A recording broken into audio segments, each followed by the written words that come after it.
Okay. Thank Hashem that you're able to learn Torah every day. And in this list of learning, we should have the base of English immediately. We're going to start today on Daf Mem Tes Amud Aleph. Leileish Chazakim Nechsiyashta. You see that? It's middle of the page. Okay, we're learning Lili Nishmas Avigol the Basra Binyamin and the sons of Ben Metzian. Unfortunately, my father David Ben Sarah and Gedali gets all yes, I've been taken to better. Sorry.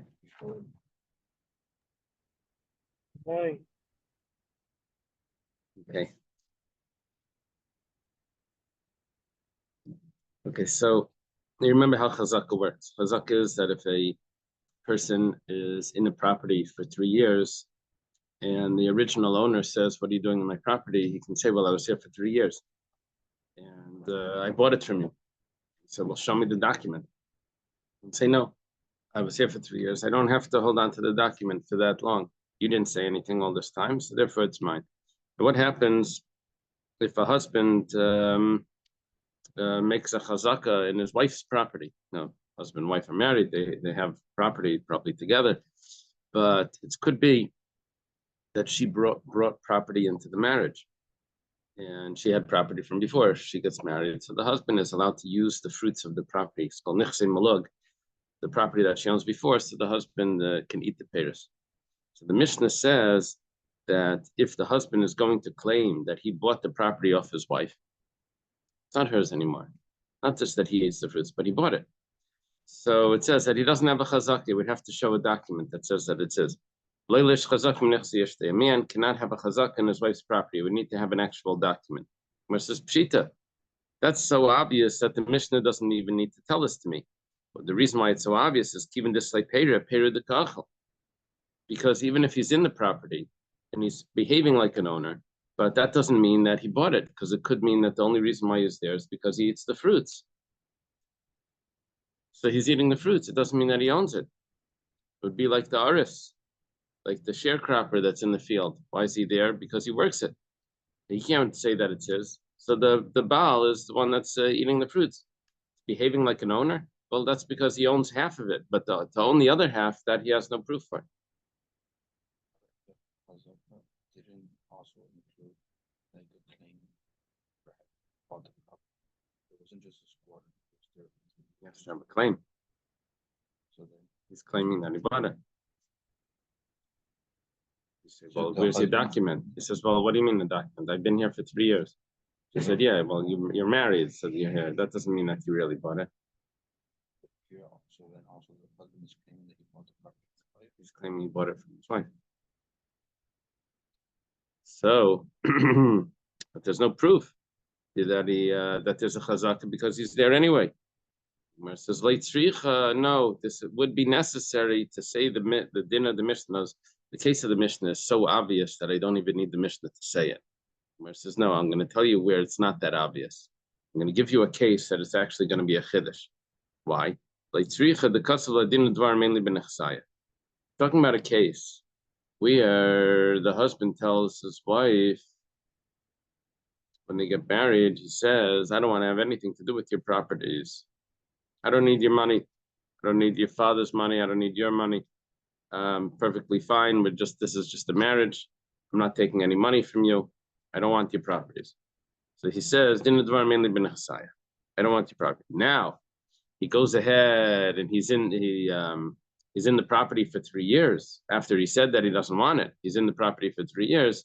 So then the Mishnah says that he doesn't have a chazak. So why wouldn't he have a chazak if he said, we'll say the fact that the wife didn't protest, that's because I can't be so particular with my husband, but it doesn't mean that he bought it. Just to the fact that he does things on his own and this, it doesn't mean that he bought it. I don't protest because I know how to have shalom bias, but I'm not, it doesn't mean that he bought it.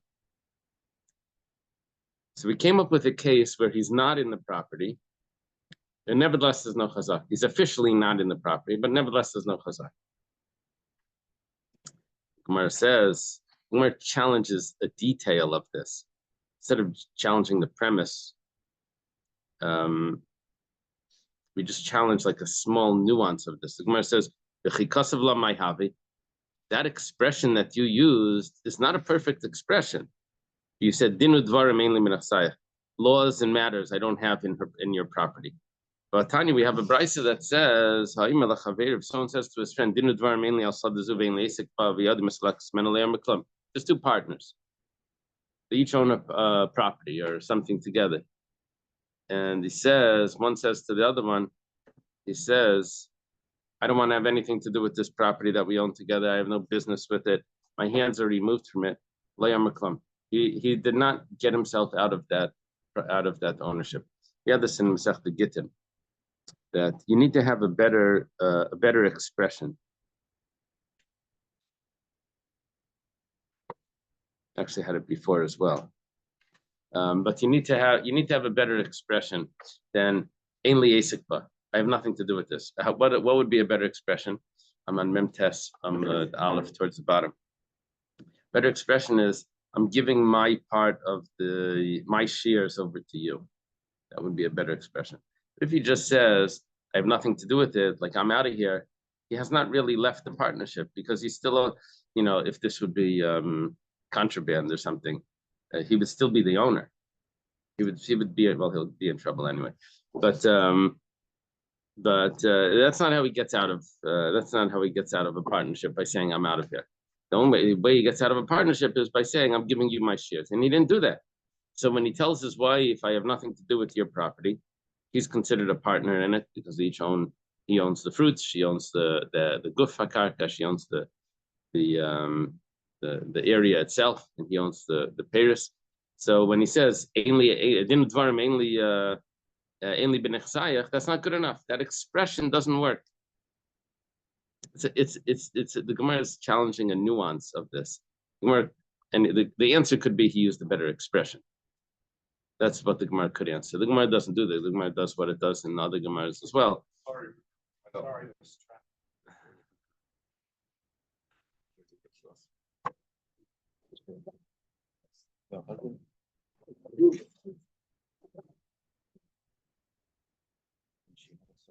Break my shop. Extra hours. Make it like. Husband doesn't want to have anything to do with the property, and then he says that he owns it. And he said that he didn't, and now he says, "Yeah, I don't want to have anything with your property, but I bought it from you.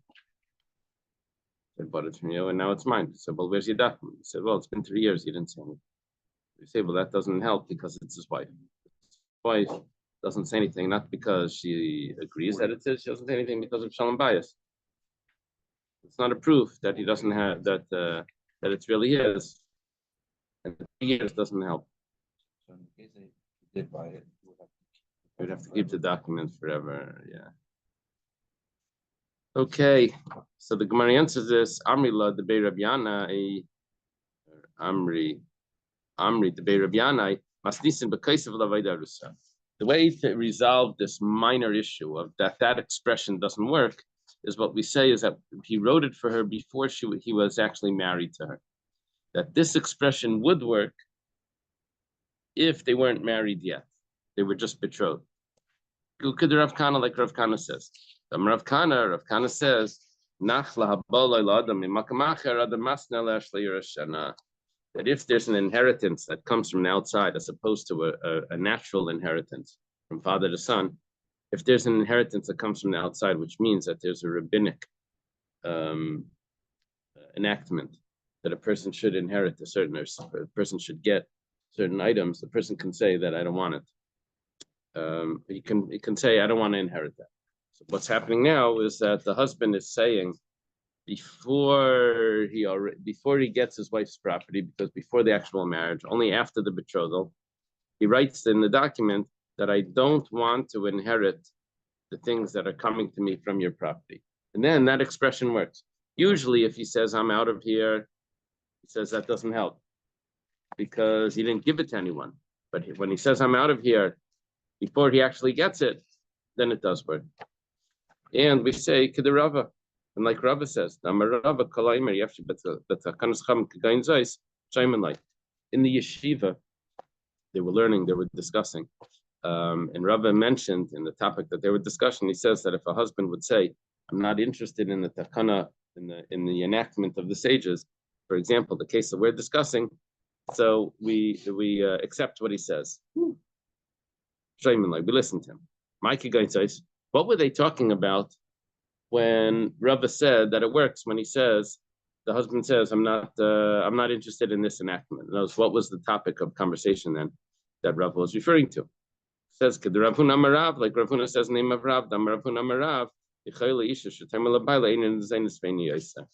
that a woman can say to her husband,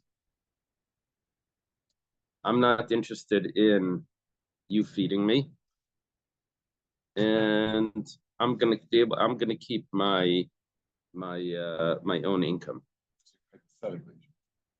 Hypothetically. Yeah. See, the sages instituted that a woman may not be able to support herself. She may not have her own income. Even if she does, it might not be sufficient. So they said that the husband has to support his wife. Okay. Yeah.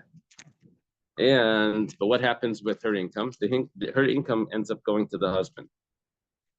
So a woman is able to get out of that enactment and say that it's okay. I have independent income and I don't need you to support me, but I want to keep my own income.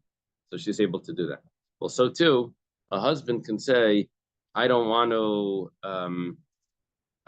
to free you if you become captive, and therefore, and I'm not taking the produce from your fields, right? In exchange for the produce of the fields, is that he is obligation to free her to redeem her if she's taken captive. So maybe he wasn't worried about her getting taken captive. Maybe no one would want her, whatever. Yeah, yeah. But the obligation that would be specifically on him, it would turn over to the community. And would she need to state this before everything?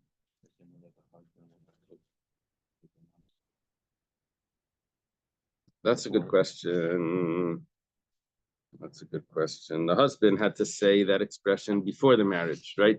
When he says that he can get out of keeping her property by just saying, I'm out of here. Does that have to be done? When the woman says it, does it have to be before? I'm not sure. There was one that was more details that the husband would work after. I'm not sure if this one has more details. Well, if the expression is correct, it could work afterwards. We're saying that there was a weak sort of expression that had to be done beforehand. This one. It said it with the right expressions. It could work with the right documents and whatever. Now, what we're holding right now is that there is a possibility where a husband really doesn't have any access to his wife's property, and there should be a chazaka, but because it's his wife, there is no chazaka. Yeah, we said that a husband doesn't have a chazaka in his wife's property. We're talking about when he got out of the usage of his wife's property because he decided that he doesn't want that enactment of the sages. And nevertheless, when he's now in the property for 3 years, it's not considered that he has a chazak. We ask him, where's your document? The Gemara says, Haraya yesh.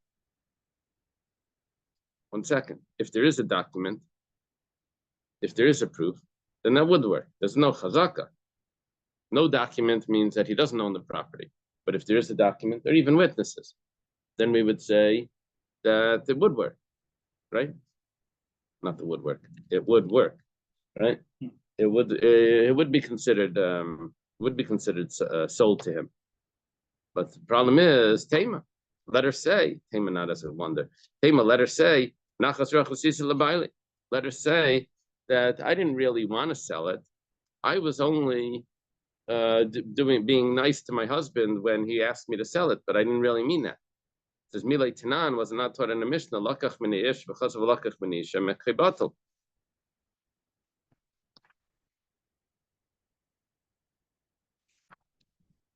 if someone buys a property from a man, and the property that he bought was actually the wife's property, he went to the husband. And he says, "I want to buy your wife's property," which the husband has the rights to the produce. So the husband says, "Okay, I'll sell my part." And then he goes to the wife and he says, "Let me buy your part." She owns the gufa karka, and he buys it from her.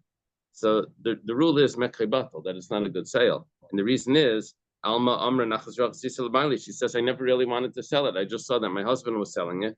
I saw that it was important to him, so I said yes. But after the husband dies, she can go and take it away from him, saying that I never really meant it. It was just something that my husband wanted." Now, Also applies to Ashkenazi husbands. Yitzi's comment was, does this also apply to Ashkenazi husbands or only Sephardic husbands? No. So the Rashbam brings up a big problem that I think Hillel is thinking about. That Rav Huna mentioned before, Talu v'zavin zvini zvini, that if someone is forced to sell something, consider it a valid sale. And the reason for that is we say that, well, you never really want to sell anything. You always do it because you're compelled. Why you normally compelled? Because you need the money. That's why you sold it. So over here, we put a gun in and we said sell. So we say that it's a valid sale. Now, the woman is saying that it shouldn't be a valid sale because my husband wanted it. I didn't really want it. Says, well, you never want to sell anything. According to Rav Huna, this should be considered a valid sale as well. The Rashbam asked this question. He doesn't answer it well. He says, he just says it. It's different. He says, "V'lo yidami." I don't know if you want to see the Rashbam inside. Rav Naftali, you see, "Tema nachas rachos yisel b'aili." It's like, it's a little bit below the middle of the page. Rashbam says, in the middle of that, he says, "V'lo yidami letalu v'zavin d'zvini zvini." Over there, he's compelled to sell, and he agrees to sell. Over here, she's not really compelled to sell. So it makes it worse. Right. Now, you could say the opposite. You could say that it makes it better.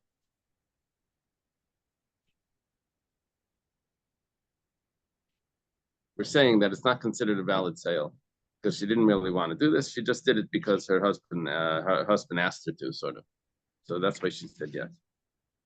He said, "1 second. If he holds a gun to your head and he says to sell, it's considered valid. So here, when he asked you to, for sure it should be considered valid." He says, "No, it's not. She's not as compelled. She could have said no. She could have said no. So then it should be for sure, right?" I don't understand what the Rashba means.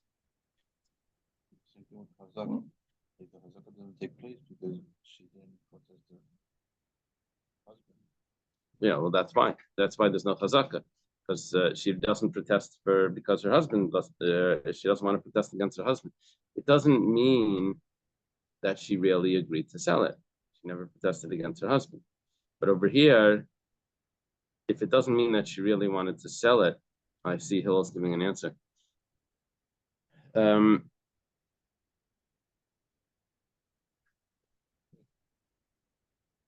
it's just a hard logic. When a person wants to sell something, it's a valid sale. When he doesn't want to sell it, but he's forced to sell it, it's also a valid sale. Over here, she doesn't want to sell it. She's not 100% forced to sell it, but she says that she's selling it anyway. And we're saying over here that it's not a valid sale. Saying that she doesn't really want to sell it. She's not really forced to sell it. But the fact is she did. No, there's a difficulty in it. Do they comment on that? But then if you have the other layer that you mentioned with the homo, he said that nobody Right. wants to sell.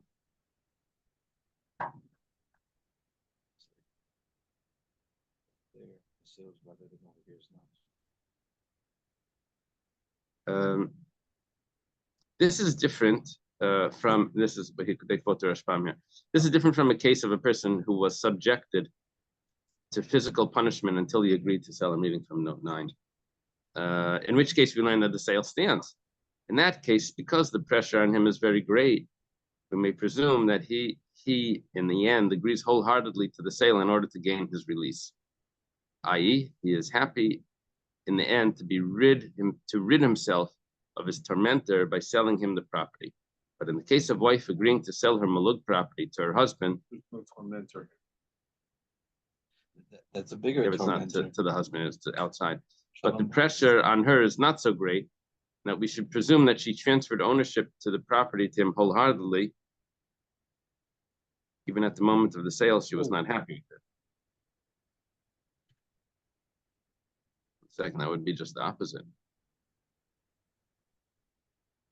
I'm reading the wrong one. Let's see where that goes on. 9.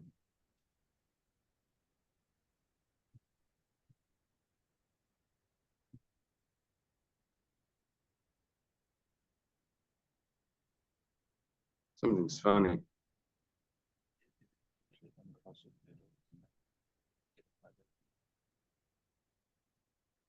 The opposite also we hit the commentary.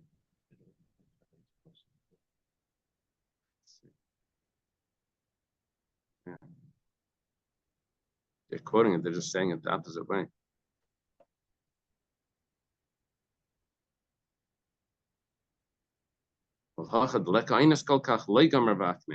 She's not agreeing to the sale, and they're writing it that she is agreeing to the sale, which doesn't make sense anyway. I don't know what they're talking about. Okay. Okay. So let's just go back where we're holding over here. We're looking for a case where the Mishnah would be significant to say that the husband doesn't have a chazak in his wife's property. We say, of course, he doesn't have a chazak. He eats the fruits. Does she have a chazak? He said, no, we're talking about a case where he's not eating the fruits because he says he's not interested in being involved in this. He said, but that doesn't work. We said, well, we have a case where it does work. Okay.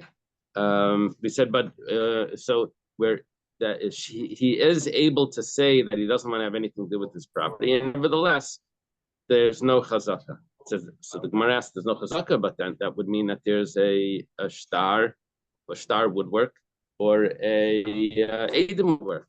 Says the problem is that we have a Mishnah that says that if a woman sells the property to someone else, to outside, so we say that it's not a valid sale because maybe her husband is the one that wants it sold, and she was just agreeing, and she could really take it back. So if that's the case, she could say in our case as well, the husband wanted to buy it, she was agreeing to sell it, but she doesn't really want it. Doesn't really want it sold. Just like after the death of the husband, she's able to take it back from the purchaser. So it's over here, she should be able to take it back from her husband, even though there's a document that says that it was sold. That was the case when an outsider came in and wanted to buy it from both of them. That we say that she can say that she never agreed. So she can say she never really agreed to her husband. Well, then how can you ever buy something from a married man? That's my question also. You can't buy the wife's property. Yeah, but I understand, but let's say, well, you don't know whose property is. You're an outsider. Uh-huh. And you can assume that a husband and wife are selling property that he has the right to sell it. I mean, Right. Right. So does this mean that every purchaser has to, well, I guess the wife has a lien on the property anyway for her ksuva, right? So you'd have to get a piece of paper from her that says, I'm foregoing any lien that may exist on this property, but that's different from saying I own it, but I'm giving up my rights. I don't get how things work. So the Rashbam says when it says it's bottle, it doesn't mean that it's bottle. It means that she's able to get it back. But while the husband is alive, the purchaser is going to eat the fruits. And I'm sorry. This was talking about Don't This was talking apologize. about one other case. One Don't second. ever apologize. Well, this would become a big deal when there's a death or divorce in the family, right? Yeah, just 1 second. There's another case that this is involved with. It's not specifically the Nechse Maluk. There's another concern here. There's another concern that that the husband's property has a lien on it for the wife's ksuba. That's Well, it another. always does. Yeah, right. And so when the wife agrees to sell that property, the wife can then go and take it back from the purchaser, saying that was really part of my ksuba. So how can any purchaser ever purchase anything with whole heart? That's the Title problem. insurance, get title insurance. Yeah, this title insurance. If Well- there's, you don't want to buy from a husband that his wife has a big ksuba. So that's part of the due diligence. I want to see your wife's ksuba. Yep. Yeah. Who's saying yup there? You want to find out. Who's saying yup there? That's me, Yitzi Liebensberger. The lawyer. Take it to the bank. Well, I mean, I get the issue here, you know, we've been talking about these situations in which somebody might appear to have a chazaka, but he really doesn't, because he has a legal right to be there anyway, like an apotrophos or an arisa, Right. or partner, a shotev. But here in Screwy, because there's this family relationship, It's a family shear, watch your language. but it just seems to me these statements are so broad, I don't see how anything ever gets sold. Things gonna move. Right. There's got to be something more. Right. Right. Yeah, Hillel's adding that if there is another property that she can collect the ksuba from, then it would be fine to sell for someone to buy that. Right, Because but it's- that's always the answer to these situations. Maybe there's another property. That's Right. always the answer. Wait, are you saying that every marriage, the woman has a lien on all the Yeah. properties? Yes, sir. Sorry, gotta reshuffle the deck. That's in every suit? Yeah. Yeah. In the ksuba it says, what does it say? Footnote 4. The Islay Nachrayas, Leslie Nachrayas, Kulan, Shabbat and Kulam, Nefra, Minhain, Filam, and Glibad al Kaspa. You can even take his shirt, everything. Now, the All good. Rambam says the way to deal with this is that, she writes a document that says she's not going to exercise her lien against this property that's being sold. I don't know if that's what was done, but that's what the Rambam says. Uh-huh. Uh-huh. Sounds a little awkward. Value of the property if husband doesn't pay up. Yeah. The wife can actually go to the purchaser and take the property. But what if she can't pay for it? No, she just confiscates it. She said she had a lien that came before this purchase. The guy bought a property that has a mortgage on it, This is only in the event of a divorce. force or death. Why in death, I thought it goes to the children. So So- must, The inheritance goes to the children, but the wife has to be paid up. It's a debt that you have to pay to Based on what it says in this. based on the ksuba. If she lives on the estate, then she doesn't collect this ksuba. She only collects the ksuba if she decides to move off the estate. she inherits the debt also. She inherits the debt. The Not the- property- She only inherit, no, she's not the inheritor. She just has a certain amount of money that's coming to her, like as if she's a creditor. It's like she's stepping in her husband's. No, the children step into the husband's shoes and inherit all the property and the debt. The wife just has a certain amount of money, as if there's a promissory note. The ksuba is like a promissory note. Okay. So they owe her a certain amount of Where money. does the value of the ksuba have to do with the lien? Well, when they got married, he wrote to her ksuba. That ksuba is a lien, like a promissory note. Okay. But in case it's a lien, And that promissory in note is case, the value of the ksuba. yeah, the ksuba is that value. Yeah. Okay. So what we're learning now is that if there would be, we were understanding that if there would be witnesses or a document that the husband has bought the property or sold the property or something like that, that he should be able to own it. Problem is that it's not true, because a woman can always say, if the husband sold property, even his property, even if he sold his property, and then we come to her and said, but you agreed to this. She can say, I was just being nice to my husband, but I never really agreed to it. Even if it happens when someone mentioned that she reads a document. Yeah.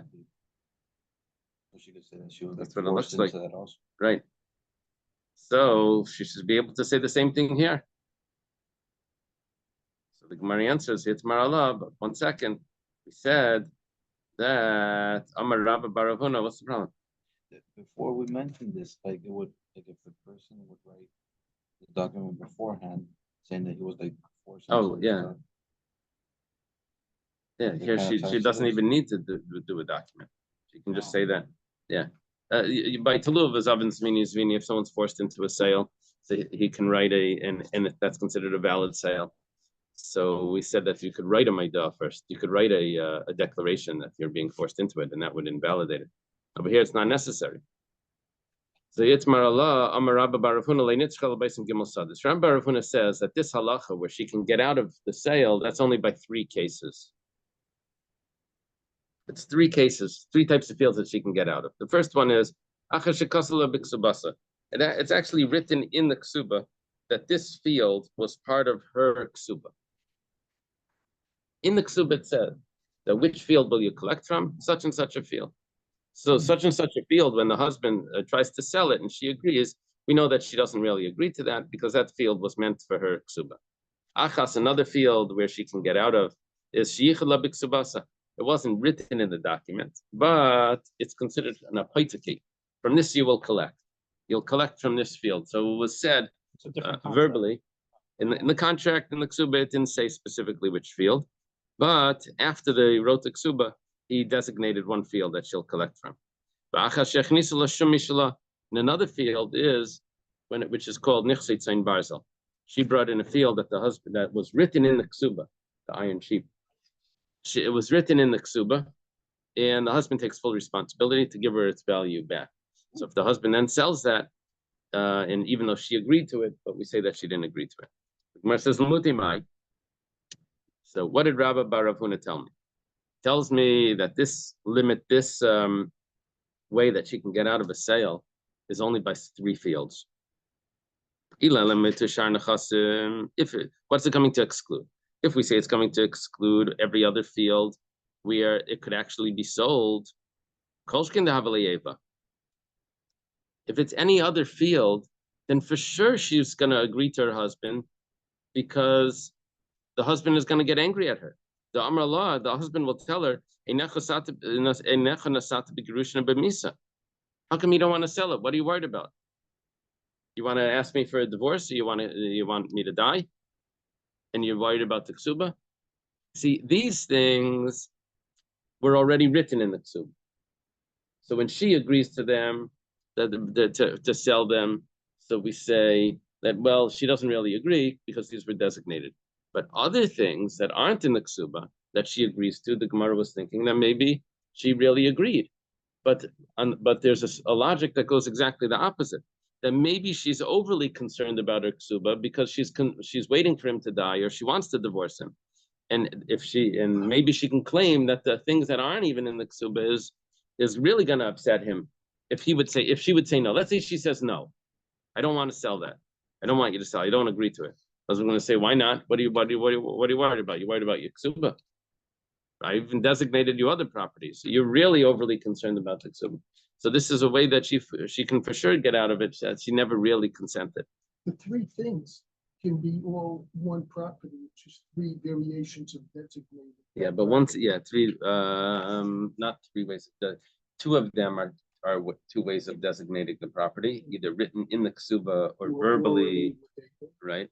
Or in the third one is that it was her property originally. It's part of it. It's called the Tisefes ksuba.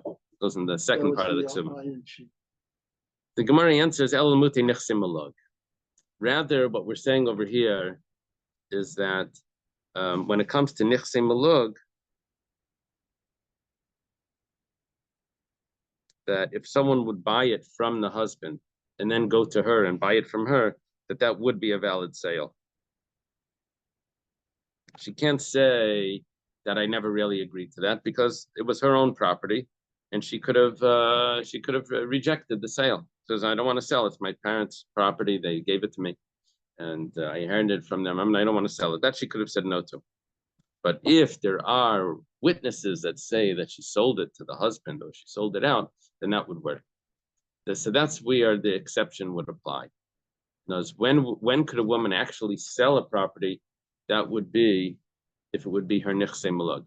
Now, we said that there's no chazaka, but if there would be witnesses, that would or a document, that would be a good sale. In this case, the woman sold the case before, it didn't work because the husband was selling it. The husband was selling it, and they asked the woman to sell it also, and she agreed. But we say that it wasn't really an agreement. That was in the last case. So the Gemara asks, 1 second, this doesn't really work because Amar says, Maimer says that a sale of the nichse malug doesn't work. Now, the Gemara is thinking right now, when both the man and the woman decide to sell the property, it still doesn't work because the woman's saying that she's just agreeing to her husband. So you say this even by nichse malug, it's not going to fit with what we just learned. Well, the Gemara answers, a Meimar statement was not the way you thought it was. A Meimar statement was, it's only when one of them sold it. It didn't, the a Meimar statement was ish ve'isha, a man and woman that sold nichse malug. Now the and could mean an and or an or. What does that mean? Property? Is User that like fruit, movable? No, user fruit means that the husband is able to eat the produce, the fruit, No, the benefits of the benefits of it, the income, but he doesn't actually own the property.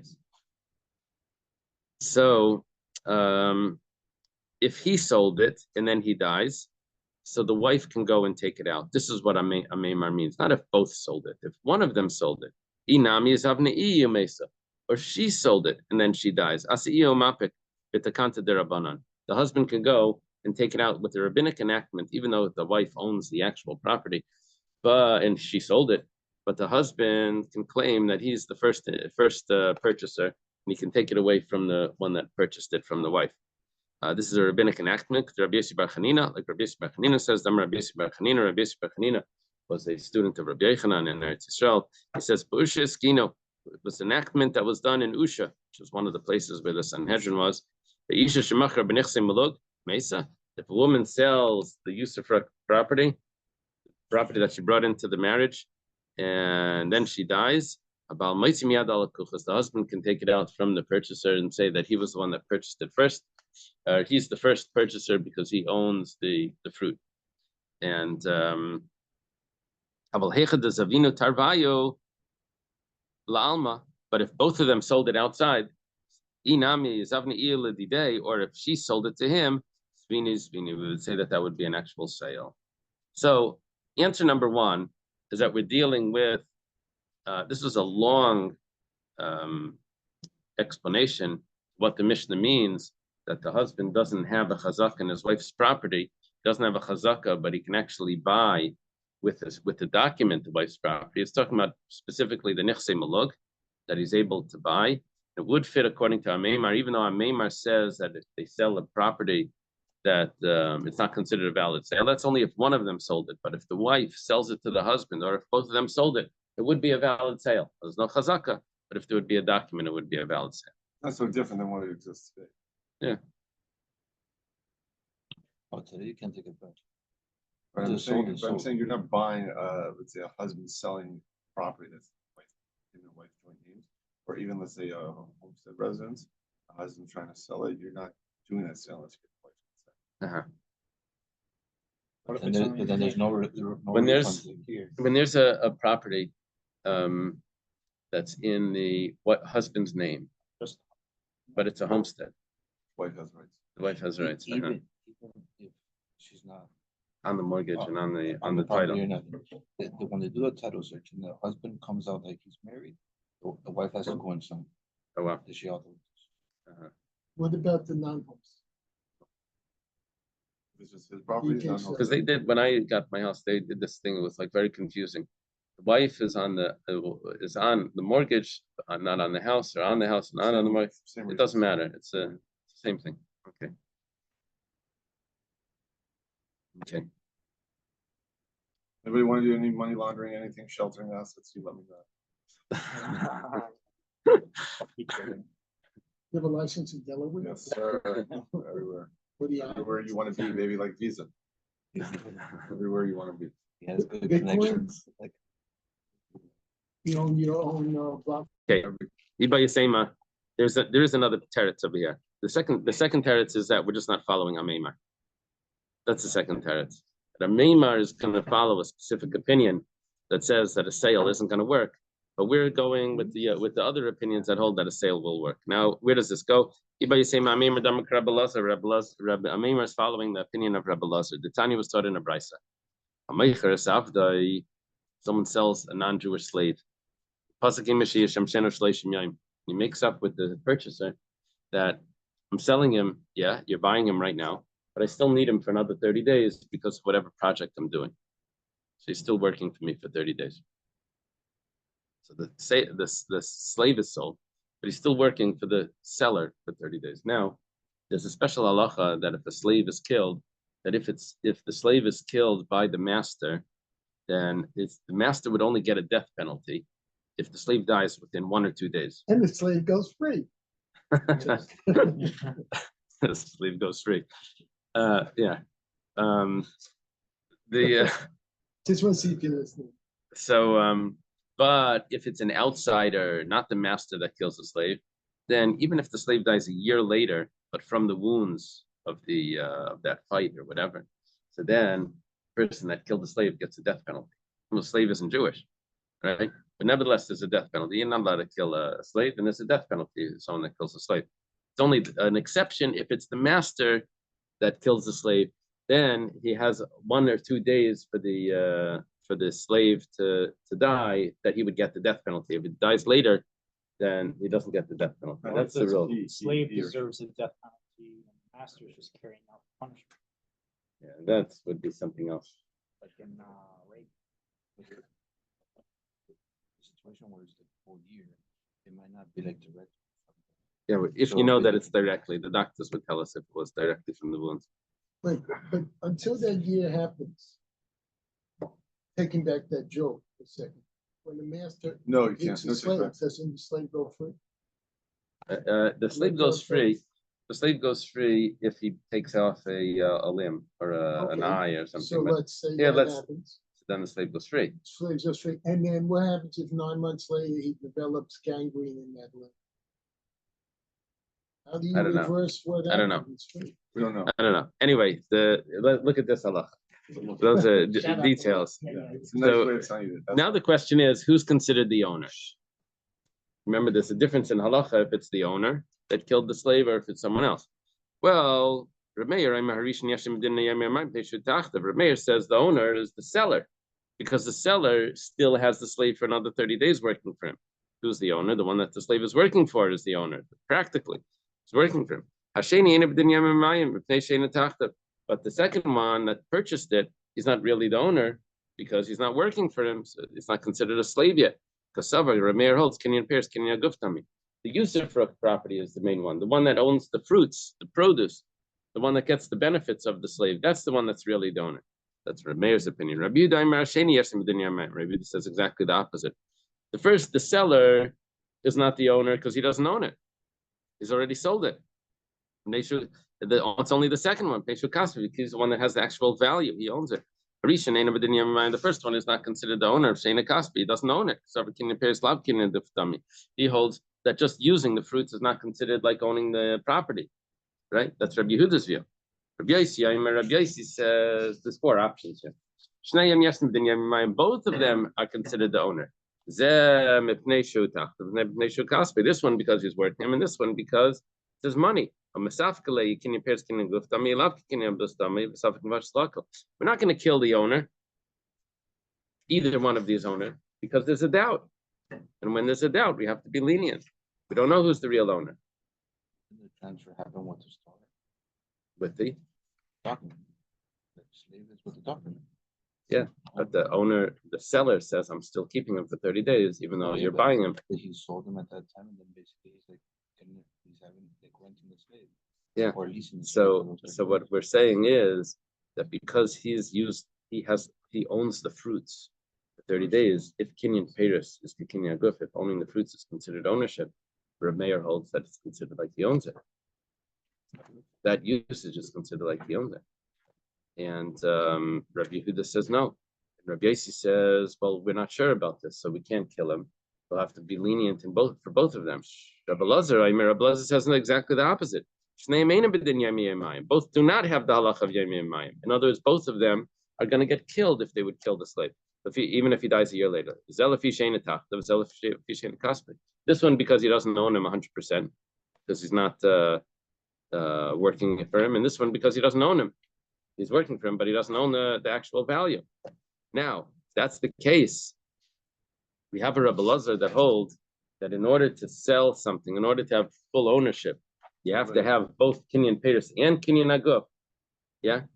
So if that's the case, so then a Meimar that says that a wife can't sell the produce, or the husband can't sell the produce, the wife can't sell the field, the husband can't sell the field, that's because they're following Rabbi Lazar that has this very strict opinion about partners selling things. That you have to, I'm sorry? I don't think so. I think it's Rabbi Lazar ben Shemua, because it's a friend of Rabbi Yossi, Rabbi Meir, and Rabbi Yehuda. He's the fourth friend out of the five. Rabbi Shimon would be the fifth. So I assume it's Rabbi Lazar, not Rabbi Eliezer. Rava explains, my time with the Rabbi Lazar, says in the pasuk that he has to actually own him outright fully. There's an extra pasuk here. Now, if that's the case, you could also say about Nechsi Malug that if it doesn't belong, it's not specifically owned by the man, it's not specifically owned by the woman. So if they, even if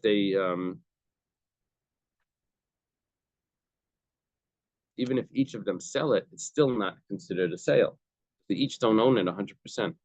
So that would be the view of Hameimar, that even if they both sell it, it won't work. But however, everyone else argues with Hameimar, and that would be our Mishnah, that no, if they both sell it, then it would work. It would be considered a valid sale. Right. Okay, let's leave it over here. That's it? Oh. 5 more minutes. It's called preparation. Oh.